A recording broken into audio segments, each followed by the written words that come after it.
है कि A inverse, actually in लोगों का नहीं कहना है, ऐसा आपको भी पता है ए इनवर्स का फॉर्मूला क्या होता है।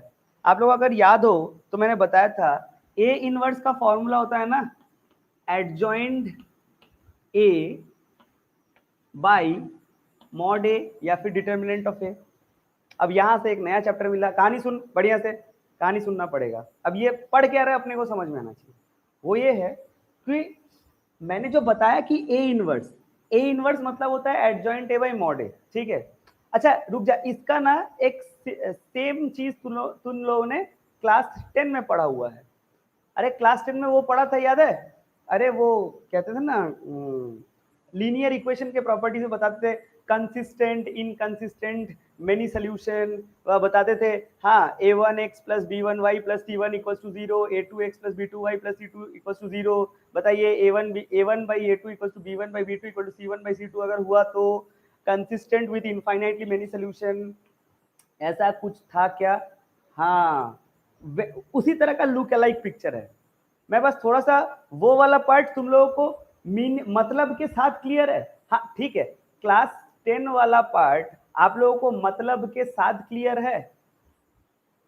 मतलब बोले तो फील के साथ। एक्चुअली आप लोग रट लेते थे कंसिस्टेंट मतलब consistent with a unique solution, मतलब a1 by a2 not equal to b1 by b2 not equal to c1 by c2, ऐसा ही कुछ। पक्का? ठीक है, तो मैं उस पर ज्यादा नहीं चर्चा करूंगा। तो आज अपना A inverse equals to adjoint A upon mod A, ठीक है। अब इन लोगों का कहना है कि भाई इसका इसमें ए इनवर्स का जो है ना ये 3 टाइप का सोल्यूशन देता है। पहला सोल्यूशन ये है कि कंसिस्टेंट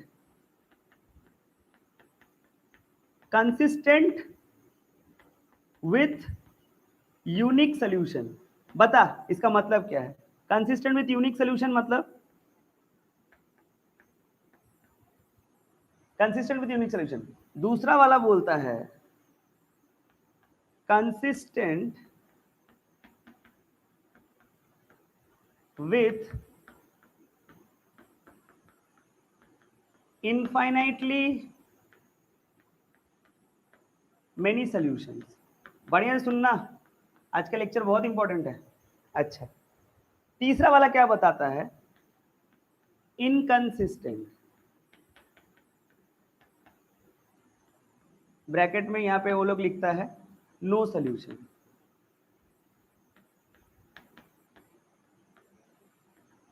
अब इसके आर्गुमेंट, इसके अगेंस्ट पे ये लोग अपना ये भी देते हैं रीजन, मतलब कैसे क्या करना होता है। इनका कहना है कि कंसिस्टेंट कब होगा? कंसिस्टेंट कंसिस्टेंट कब होगा? हाँ, तो कंसिस्टेंट तब होगा इफ एडजॉइंड ए है ना not equals to 0 and mod A not equals to 0। अच्छा, ये consistent with unique solution, unique वाला। अब कंसिस्टेंट विथ इनफिनाइट सोल्यूशन क्या होगा? वो हो जाएगा आपका adjoint A equal to 0 and mod A equal to 0। हाँ, मतलब वो उधर 2D स्पेस में था, इधर 3D स्पेस में है। एकदम सिंपल बात है, अब देख लो। और इधर बोलता है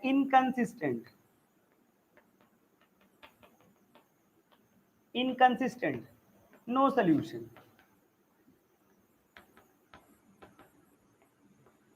अब वो क्या कहता है? अब ये adjoint A not equal to 0 but mod A equal to 0। मैंने बोर्ड भर दिया, तुम्हें कुछ खास समझ आया क्या? मैंने तो बोर्ड भर दिया। 1% रटने की जरूरत नहीं है अगर मतलब समझ आ जाए तो, क्योंकि मैंने भी खुद से रटा नहीं है, मतलब मेरे को भी पता है मतलब क्या है, तो लिख दिया बना के अपने में। तो आजा देखते हैं मतलब क्या है। सुने, पहले तुम लोग को बताना पड़ेगा कि तुम लोगों को इनवर्स निकालने आता है, वरना एक निकलवाऊंगा अभी मैं। मैं अभी एक निकलवाऊं प्रैक्टिस के तौर पे या तुम्हें आता है? बोलना पड़ेगा। प्रैक्टिस के तौर पे एक निकलवाऊं या आता है? पहले से उतार ले। बढ़िया।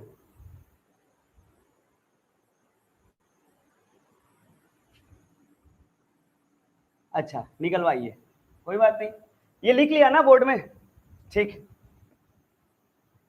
चलो एगो निकलवाते हैं। सबसे पहले तो आप हेडिंग लगाओ टाइप 1। आप सबसे पहले हेडिंग लगाओ टाइप 1। टाइप 1 में हमें क्या सिखाते हैं? हाँ ठीक है ना, टाइप 1 में हमें क्या सिखाता है?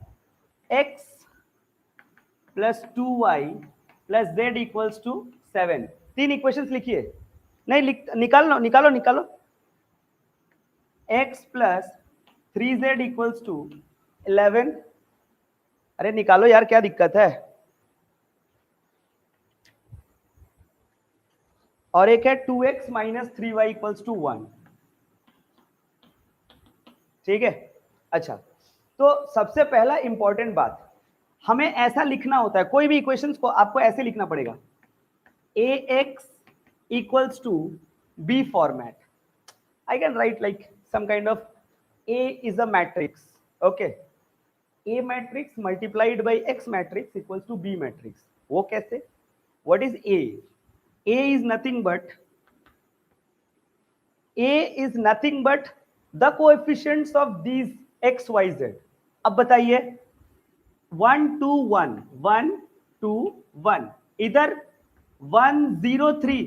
अबे जीरो समझ आया क्या? देख ध्यान से, y है नहीं, z भी नहीं है, तो क्या 2 माइनस 3 0? यार आया क्या समझ में? अच्छा ये अपना a। अच्छा b कौन है? b ये रहा, b है अपना 7 11 1, ये अपना b है। अरे आ रहा है ना समझ में? अब एक बात बता, a है b है, अब मैं तुम लोगों से पूछूंगा, मुझे नहीं पता x क्या है तो एक मैट्रिक्स, बट x का ऑर्डर क्या है ये अपने को नहीं पता। 1 2 2 হবে, अब এটা 2 না, এটা z।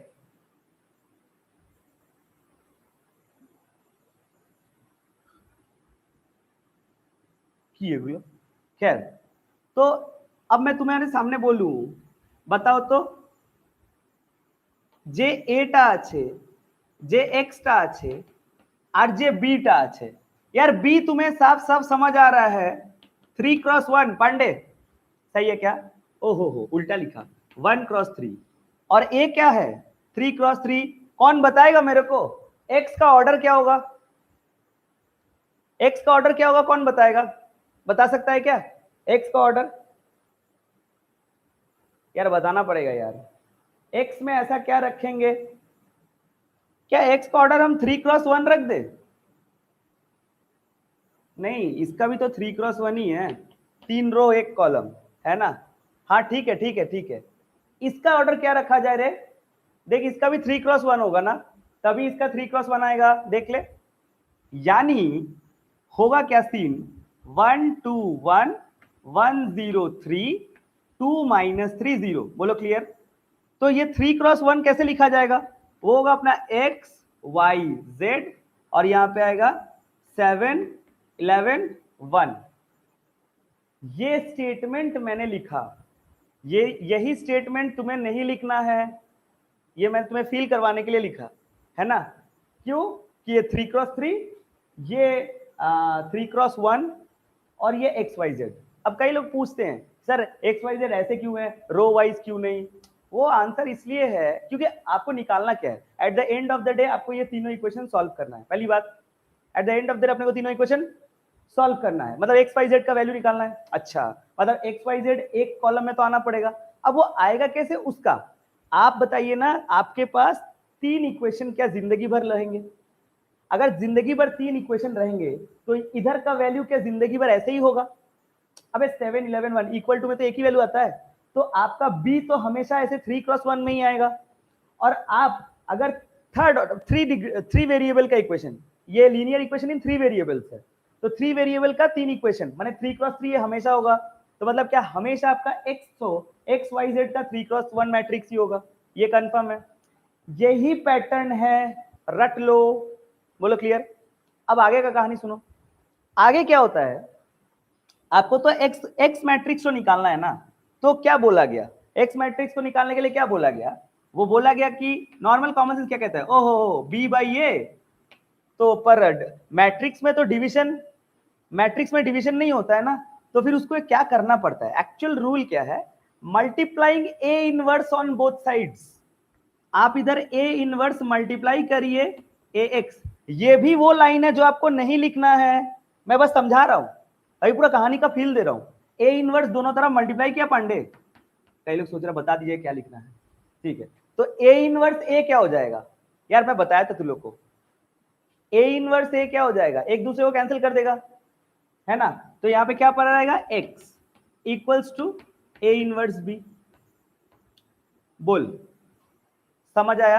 अभी रुक, ये मुद्दा समझाना था ही नहीं, समझाने का मैटर क्या था, अब तुझे समझ आया कि इन तीनों इक्वेशंस को सॉल्व करने के लिए मुझे ए इनवर्स का क्यों जरूरत है, अरे वो इसलिए जरूरत है, और एक और बात, मैंने तुझे इनवर्स निकालना क्यों सिखाया, याद है उस समय जब सिखा तो बता रहा था कि these have some applications, coefficients का काम करते हैं, उस समय बताया था एक अच्छा खासा लंबा चौड़ा कहानी।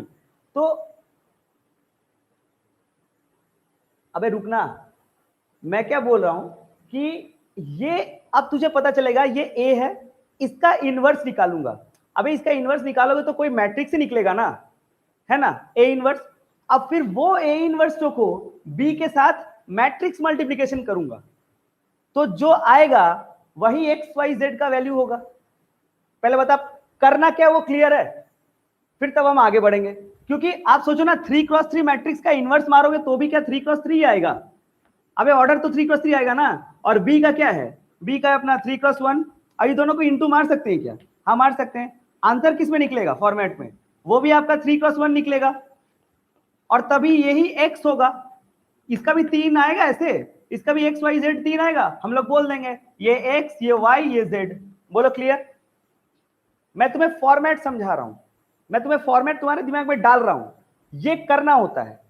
अब करते कैसे वो, चलो चलो बात समझ में, यही करना है और कुछ करना ही नहीं है आपको, ए इनवर्स लंबा चौड़ा कैलकुलेशन का चैप्टर, हाँ यही करना होता है अपने को। शुरू हो जाते हैं, चलो इसका ए इनवर्स निकालना है ना, तो पहले तो लिखा जाएगा कोफैक्टर्स, भूल गया तुम लोग कोफैक्टर्स, A11 मतलब क्या लिखा जाएगा, 0 3 -3 0, तुम लोग भी करो मेरे साथ, A12 क्या लिखा जाएगा आपका, हाँ 1 3 2 0, अच्छा A13 क्या लिखा जाएगा, 1 0 2 -3, है कि नहीं, अच्छा A21 हाँ 2 1 -3 0, अच्छा A22 लिखा जाएगा आपका 1 1 2 0, अच्छा A23 क्या लिखा जाएगा आपका 1 2 2 -3, यार सही तो लिख रहा हूं, थोड़ा देखते रहना मास्टर गलती ना करे। A31 क्या लिखा जाएगा, A31 मतलब 2103, अच्छा A32 मतलब हाँ 1113, अच्छा A33 मतलब 1210, सही है क्या, ये क्या है, दीज आर द माइनर्स और कोफैक्टर्स, बताना पड़ेगा, देखिए कितना याद है आपको, माइनर्स है कि कोफैक्टर्स है, लिखिए चैट पे। हाँ तो फिलहाल आंसर क्या मिला, A11 मतलब हो गया आपका 9 की -9 9, A12 क्या हो गया आपका -6, A13, अच्छा लिख लेता हूं पहले, A21 A22 A23 A31 A32 A33, अच्छा तो A13 कितना आएगा आपका, A13 आएगा अपना -3, अच्छा हाँ माइनर है बस दो, अच्छा सब बोल दिए गुड, अच्छा ये अपना आएगा आपका 3 ये आएगा आपका -2, ये आपका आएगा -7, देखना जरा गलती ना करे, ये आपका 6, ये आपका 2, रात समझ रही है ना, ये आपका -2। तो देयरफॉर क्या लिखा जाएगा, लिखा जाएगा minus of A. Minus of A को कैसे लिखा जाएगा, माइनस ऑफ ए को लिखा जाएगा नहीं, आप एक काम करो, हाँ लिख दो, कोई दिक्कत नहीं। 9 -6 -3, 3 -2 -7, फिर 6 2 -2। अच्छा, ये आपने माइनर निकाल लिया, क्या निकाल लिया, माइनर। अच्छा एक बात बताए, अब ये जो माइनर निकाल लिया, इसके बाद अपन क्या निकालते हैं, कोफैक्टर्स। अरे यार तुमने कोफैक्टर्स याद है क्या, बोला था माइनर्स और कोफैक्टर्स में क्या फर्क है। हाँ सर, अगर वो टोटका बता रहा हूँ, टोटका मतलब मान लो मैंने बोला A11, तो 1 + 1 कितना था 2, तो वो तो इवन नंबर है, इवन नंबर में नो चेंज, और ऑड नंबर में साइन पलट जाएगा, ऐसे बोला था। हाँ डायमंड वाला वो चालू टोटका बोला, एक्चुअली में तो है आपका डेकार्टेस रूल बोला था, -1 whole to the power row plus column, याद है ना, that's the original process. But अपन फिर से सीखेंगे, कोई बुराई नहीं है, आओ देखें। इसे उतार लो, है ना, स्क्रीनशॉट ले सकते हो चाहो तो ले लो स्क्रीनशॉट। ओके नेक्स्ट, इमरान एक बार बताएगा -2 कितना निकला, हम भूल गए, नहीं लिखा, नहीं नहीं हमको बस वैल्यू तो चाहिए। अरे वैल्यू तो उतारा कॉपी में, हाँ 9, अच्छा एक मिनट 1 2 1 3। अब हम लोग को फैक्टर्स निकाल रहे हैं, A21 A22 A23, अच्छा A31 A32 A33, हाँ बोल 9, किधर इधर -6 -3 2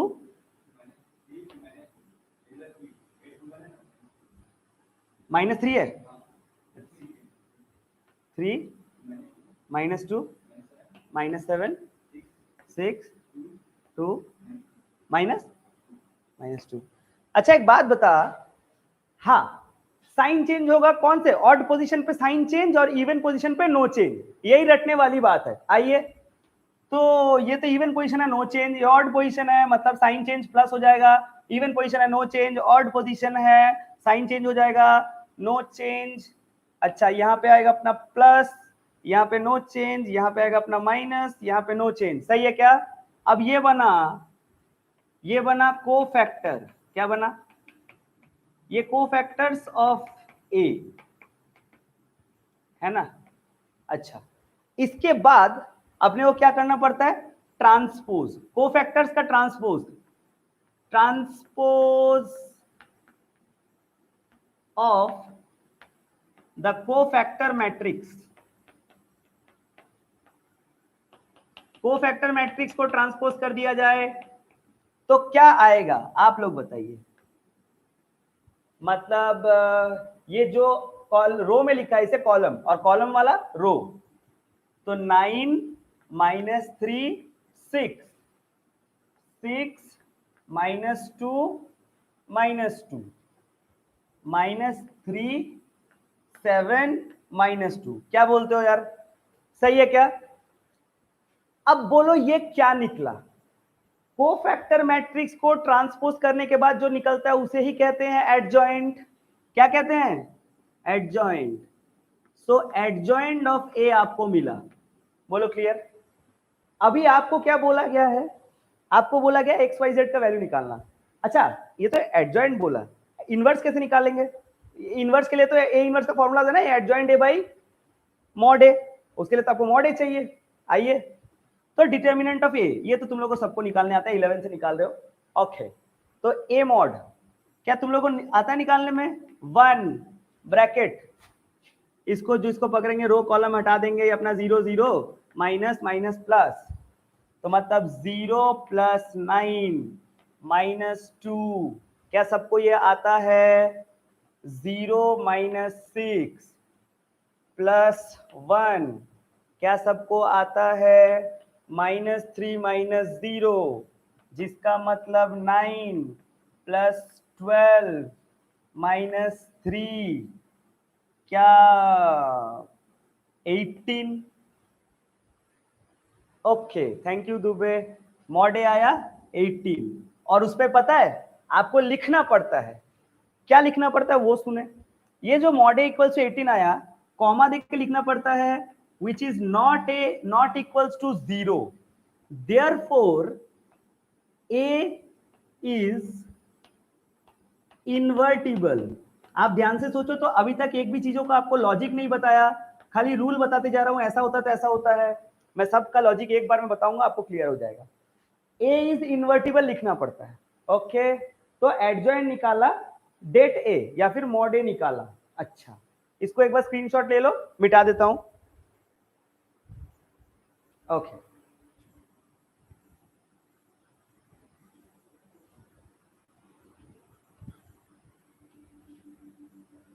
तो आपका एडजॉइंट क्या रहे, तो ए इनवर्स क्या लिखा जाएगा, ए इनवर्स लिखा जाएगा आपका एडजॉइंट ए बाई मॉड ए, जिसका मतलब मैं क्या इसके सामने ऐसे लिख सकता हूं 1/18, 9 - 3 6, 6 - 2 -2 -3 7 -2। बोलो क्लियर। हाँ, रो को कॉलम में चेंज करना है, कॉलम को रो में चेंज करना है, that's called the transpose. Transpose का मतलब ये रो कॉलम इंटरचेंज। ओके, ये जो निकला ये क्या निकला, practically speaking this is inverse. जिन लोग भूल भी गए थे एक बार प्रैक्टिस हो गया, आपको रिपीट टेलीकास्ट यही करना है, द मोस्ट इजी थिंग। को फैक्टर निकालिए, माइनर निकालिए, को फैक्टर निकालिए, साइन चेंज करके ट्रांसपोज मारिए, एडजॉइंट आएगा, उसको मॉड से डिवाइड करिए, इनवर्स आएगा, खत्म। ये जो इनवर्स निकला, अब अपने को क्या करना होता है, उस इक्वेशन में जाके बैठाना है। We know that how, what is the process to find out x, is it x equals to a inverse b, yes or no? Pandey, do we have the a inverse right now? It means 1/18, 9 - 3 6, 6 - 2 -2, steady -3 7 and -2, yes or no? Do we have the b part? हाँ, the B part is 7 11 1। अच्छा, एक बात पूछे, थोड़ा सा calculation easy करने के लिए बोल रहा हूं, इस रो से 3 निकाल के काट दे क्या 18 को, इस रो से 2 निकाल के काट दो ना, तो थोड़ा आसान हो जाएगा नहीं कैलकुलेशन थोड़ा। हाँ, देखो इंटीग्रेशन से आसान तो होगा, because that's a separate genre, you know, वो उस पर बात नहीं कर सकते। 3 और 6 काट दो, यहाँ पे 1/3 पर आ रहेगा, तो आप बोल सकते हो यहाँ पे आएगा अपना 3 -1 2, यहाँ पे आएगा अपना पता नहीं क्या 2 निकाला ना। अच्छा, 3 -1 -1 और यहाँ पे आएगा -3 7 -2। क्या तुम लोगों में से किसी को दिख रहा है सर कॉलम से भी निकाल दे क्या एक 3, वो भी कट जाएगा, वो भी क्यों छोड़े, डिटर्मिनेंट तो सीख चुके हो, प्रॉपर्टीज है राइट। ओके, तो कर दो फिर क्या 1 -2 -2 ना, 1 -2 2, 1 -1 -1।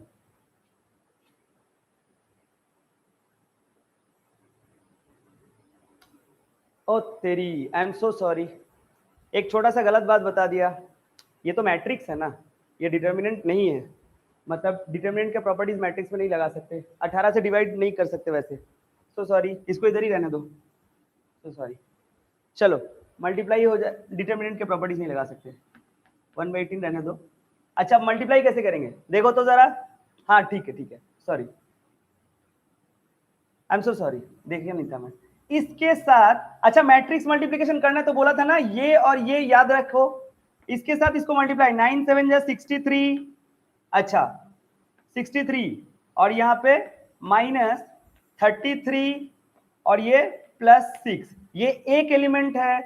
फिर 7 6 जा 42 -22 -2, दूसरा एलिमेंट -21 +49 -2, तीसरा element, so 1/18, I'm so sorry, वो डिटरमिनेंट का था। अच्छा 63 माइनस 33 कितना हो जाएगा रे? 30, तो यहाँ पे आएगा अपना 36, 42 माइनस 22, 20 माइनस 2 18, और ये 21 48 28 20, हाँ कितना आएगा? -21 + 49, ये अपना 48 28 28 माइनस, हाँ +28 माइनस 2 26, देख तो जरा।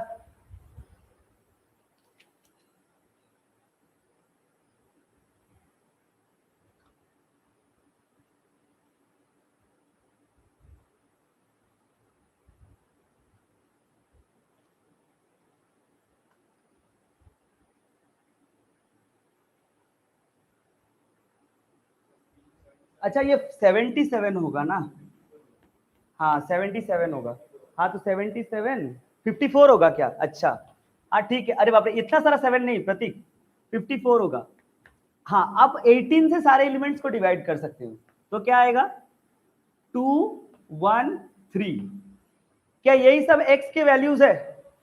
हाँ ठीक है ठीक है, कैलकुलेशन बोला तो कैलकुलेशन वाला ही तो चैप्टर है। खैर, सो 2 1 3 जो निकला, is this the x matrix? Therefore आपको लिखना चाहिए x y z is equals to 2 1 3, yes or no? Therefore x equals to 2, y equals to 1, z equals to 3. Clear? अरे बोलना पड़ेगा। क्या बोला आपको? Consistent with a unique solution. अगर आपको वो बोलता है consistent with a unique solution Rashmi, तो वो आपको क्या कंडीशन दिखाता है? देखना, वो आपको बताता है ए एडजॉइंट ए भी नॉट इक्वल टू 0 और मॉड ए भी नॉट इक्वल टू 0। अबे लॉजिकल बात है यार, तुम सोचो ना, तुमको कैसे समझना है पता है? मैंने बोला कि x का वैल्यू, x का वैल्यू नहीं, ऐसे सिंपल अलजेब्रा में बात करते हैं ना, आओ ना अलजेब्रा में बात करते हैं। जैसे मैं बोला कि p का वैल्यू, अबे रुक बे, p मतलब पांडे का वैल्यू मैंने बोला इट्स x/y। अब मैं तुम्हें बोलूं कि पांडे का वैल्यू x भी नॉन जीरो वैल्यू है, y भी नॉन जीरो वैल्यू है। सोचो, x भी नॉन जीरो और y भी, अबे दोनों नॉन जीरो होगा तो पांडे का क्या एक पर्टिकुलर वैल्यू होगा। आप नॉन जीरो वैल्यू रखेंगे न्यूमरेटर और डिनोमिनेटर में, तो कोई x और y का पर्टिकुलर वैल्यू के लिए भी क्या p का एक पर्टिकुलर वैल्यू आएगा? That's called a unique solution, right? अरे मुक्का मारेंगे पांडे, चुप रहो, तुम्हारे नाम पे थ्योरीज और रिसर्च पेपर बना रहे तुम। फिर अबे x और y का एक पर्टिकुलर वैल्यू लोगे तो p का भी तो एक पर्टिकुलर वैल्यू आएगा ना। अबे तभी तो बोलते हैं एडजॉइंट ए तो भी नॉन जीरो लो। जैसे अभी जो सवाल बनाया उसमें क्या एडजॉइंट ए नॉन जीरो था? हाँ वैल्यू तो निकला था। क्या एडजॉइंट मॉड ए तो नॉन जीरो था? इसीलिए तो मॉड ए में भी लिखा था नॉट इक्वल टू 0, बोला था ना दुबे को कि वैसे लिखना पड़ता है। तो मॉड ए भी अगर नॉन जीरो हुआ, एडजॉइंट ए भी अगर नॉन जीरो हुआ, तभी ना आएगा यूनिक सोल्यूशन। और देख एक्स वाई जेड का 3 वैल्यू आया ना, 3 1 और 2, क्या यूनिक सोल्यूशन है? अरे आना चाहिए समझ में। अब सोच कि मैं बोलूं कि एडजॉइंट, अब common sense, adjoint a non zero है लेकिन मॉड ए तो जीरो हो गया। एडजॉइंट ए अगर नॉन जीरो है, मॉड ए अगर जीरो है, अबे नहीं, ये तो इंफिनिटी वाली बात हो गई ना, एनीथिंग बाय जीरो। अबे फिर एक्स के जगह पे कुछ रख और यहाँ पे जीरो डाल दे, ये इंफिनिटी है कि नहीं है? तो इसीलिए देखना वहां पे बोलता है इसी को तो बोलते हैं इनफाइनाइट सोल्यूशन, बोलता है कंसिस्टेंट विद इनफाइनाइट सोल्यूशन। देख बोला है। हाँ हाँ, किसमें? क्या बात कर रहा है? ओ सॉरी, दोनों में जीरो लिखे हैं। एक मिनट रुक जाए, एक मिनट यार।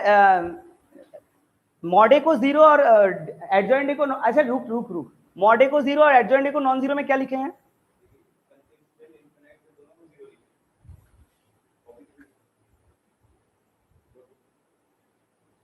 नहीं, इसमें हम क्या लिखे ये बताना। इस केस में हाँ, मॉडे को जीरो और ये नॉन जीरो, इसमें हम क्या लिखे हैं? ये वाला, ये कंडीशन में हम क्या लिखे हैं? नो सोल्यूशन ना। हाँ सही तो है। अच्छा मतलब हम बोल गलत रहे थे। हाँ हो, ठीक है। अरे इसमें देखो हम कौन सा कंडीशन लगाए थे, इसमें हम क्या लिखे हैं? इनकंसिस्टेंट।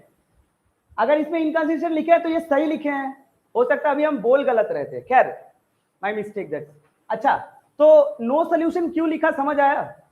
अच्छा back to the topic. No solution तो इसलिए लिखा ना, क्यों नो सोल्यूशन इसलिए लिखा क्योंकि एनीथिंग बाय जीरो तो इंफिनिटी होगा ना। So infinite solution is not defined, मतलब ये नॉट डिफाइंड क्रिएट करता है।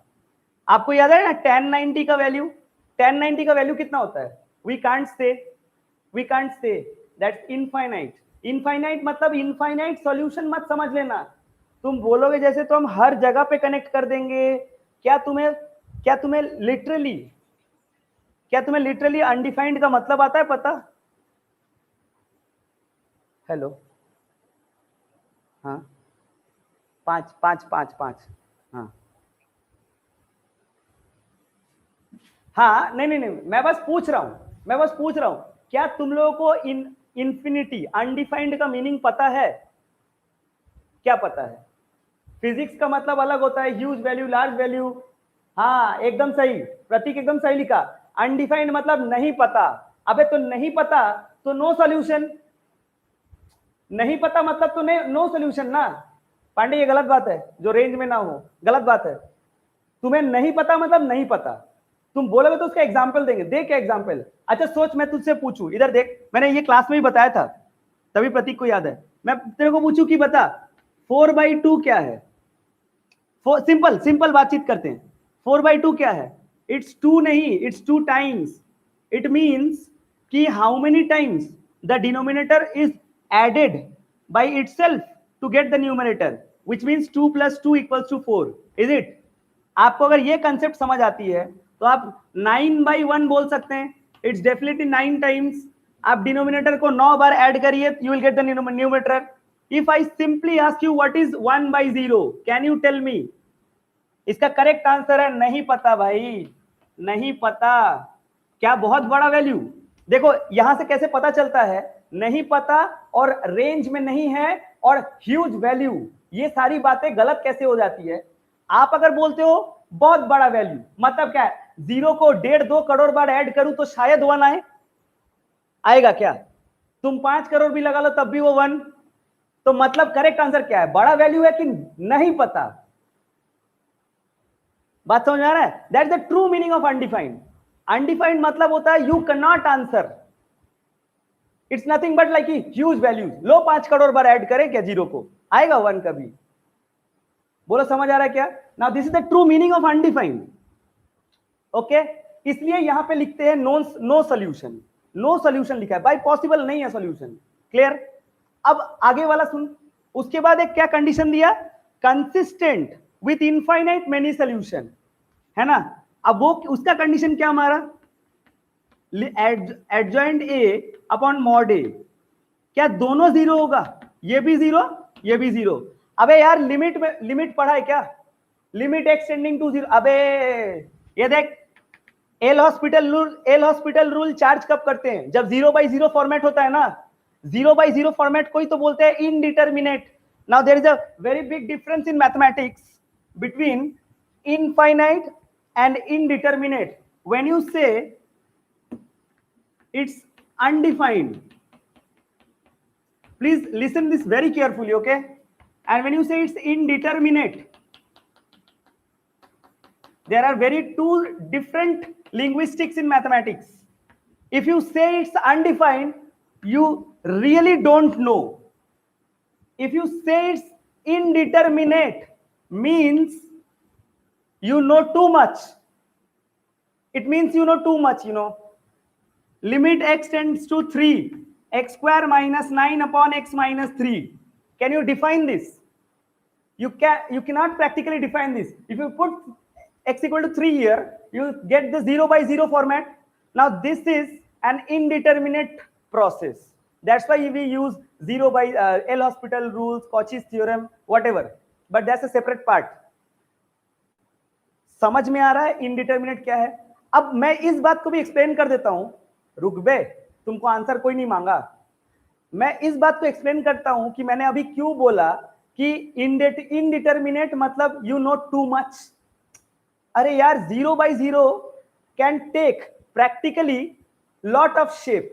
मैंने तुम लोगों को कभी क्लास में बताया क्या? लो ना 0/0, अबे फेसबुक व्हाट्सएप में बहुत देखे होगे ऐसा। पांडे मुंह बंद। 0/0 को आप ऐसे लिख सकते हैं 100 - 100 अपॉन 100 - 100, जिसको आप ऐसे लिख सकते हैं 10 इंटू ब्रैकेट में 10 - 10 divided by 10 square minus 10 square, 10 into 10 - 10, 10 plus 10 into 10 - 10। अरे है कि नहीं है? ये वाला कटा, यहां पे आएगा answer half. There is no mistake in this calculation, you know, there is no mistake in this calculation. 0/0 has yielded you half।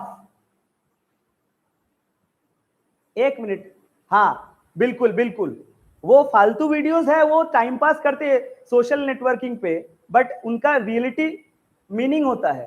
0/0 yielded you half, you know, as per your algebraic skills are concerned, it can yield you 230 whatever। अबे तुम्हें यहाँ 1000 - 1000 लिखोगे तो कुछ हो जाएगा क्या? उसको a cube minus b cube में ट्रांसफर करके कोई दूसरा वैल्यू नहीं आ जाएगा, कट जाएगा। तो इससे मेरे को पता क्या चला, जब भी आपके पास इनडिटर्मिनेट पॉइंट्स होते हैं ना, 0/0 is an indeterminate one. It can yield you abnormal values in mathematics, but what will anything by 0 yield you? What do you mean by x upon 0? This is what you cannot answer.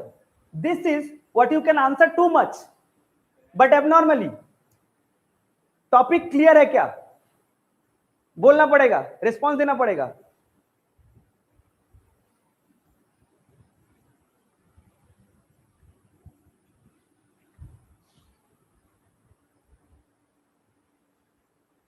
Good. अब तुझे समझ आएगा कि यहां पे adjoint A को 0 और mod ए को 0 लिख रहा है। हाँ, एडजॉइंट ए को 0 लिखेगा, मॉड ए को 0 लिखेगा, तब तो इनफाइनाइट मेनी सोल्यूशन आएगा ही ना।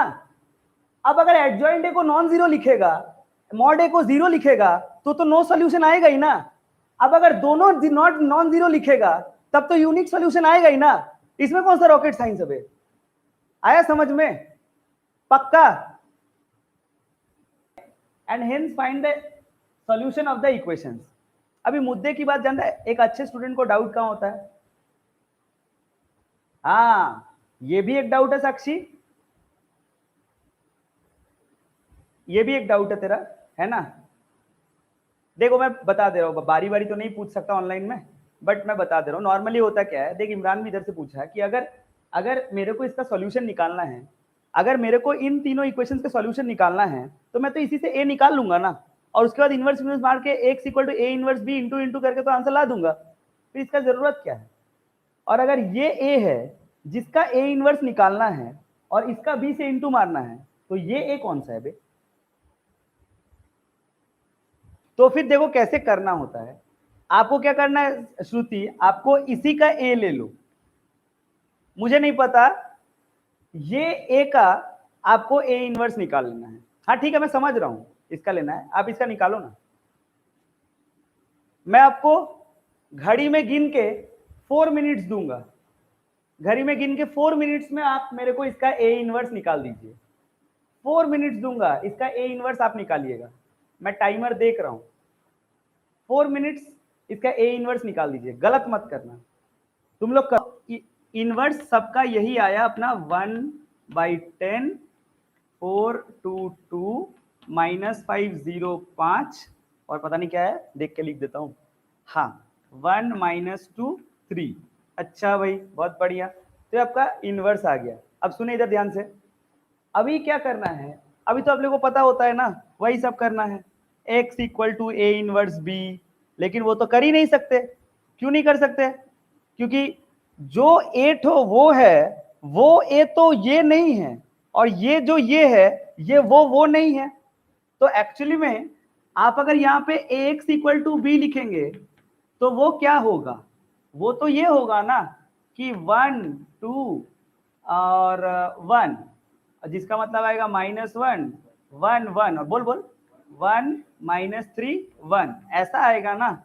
और यहाँ पे क्या आएगा, XYZ आएगा, और यहाँ पे क्या आएगा 402, ये मेरा मतलब है 402, है ना।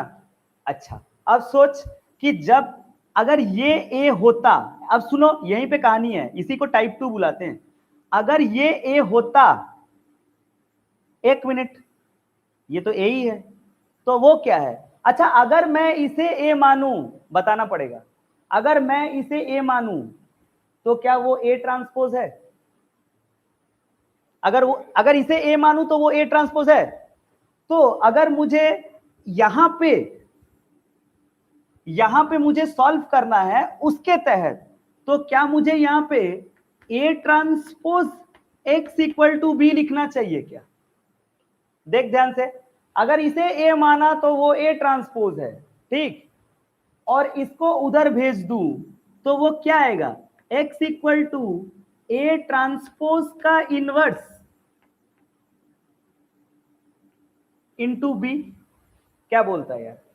अब हमको ये बता, इसे ए माना तो वो हुआ ए ट्रांसपोज, और उसको ट्रांसपोज करके, मतलब इसको ट्रांसपोज करने पे तो वही आएगा ना, फिर उसका जो इनवर्स निकलेगा उसको बी से इंटू मारना है, तो वो तो यही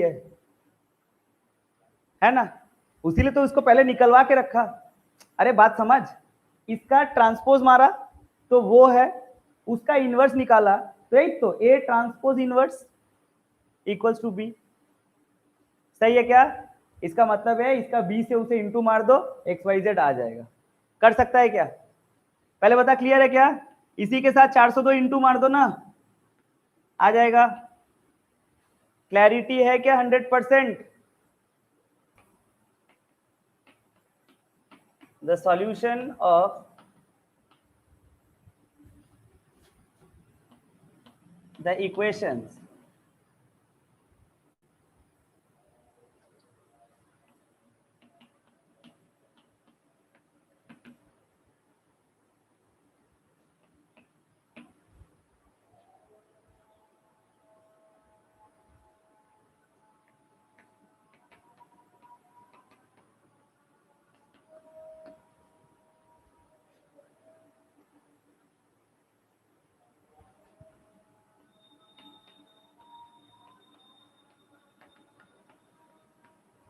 ओ अच्छा, ये हेन्स है ना, पांडे बताता भी नहीं है, हेन्स है वो।